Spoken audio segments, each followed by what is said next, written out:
Hello and welcome back to another episode of Teaching Partner. Today we will be discussing the teaching and learning cycle, a flexible framework that can greatly enhance your teaching practice. This cycle is designed to guide you through the design, delivery, and assessment of teaching and learning. The teaching and learning cycle consists of 4 phases: analysis for decision making, planning and programming, classroom practice and assessment, feedback and reporting. Each phase is supported by ongoing monitoring and assessment of teaching and learning. In the first phase, analysis for decision making, you need to understand where your students are in their learning journey. For example, you might analyze the test scores or observe students' behavior to identify areas of strengths and areas that need improvement. Once you have a clear understanding of your students' current abilities, you move on to the second phase, planning and programming. Here you decide what you want your students to learn.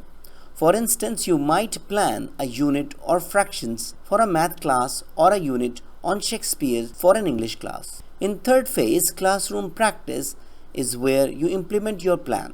This could involve delivering lectures, facilitating group work, or providing individual instruction. For example, in a science class, you might conduct a lab experiment to demonstrate a concept. The final phase, assessment, feedback, and reporting, is where you assess student learning and provide feedback. This could involve grading assignments, providing verbal feedback, or reporting progress to parents.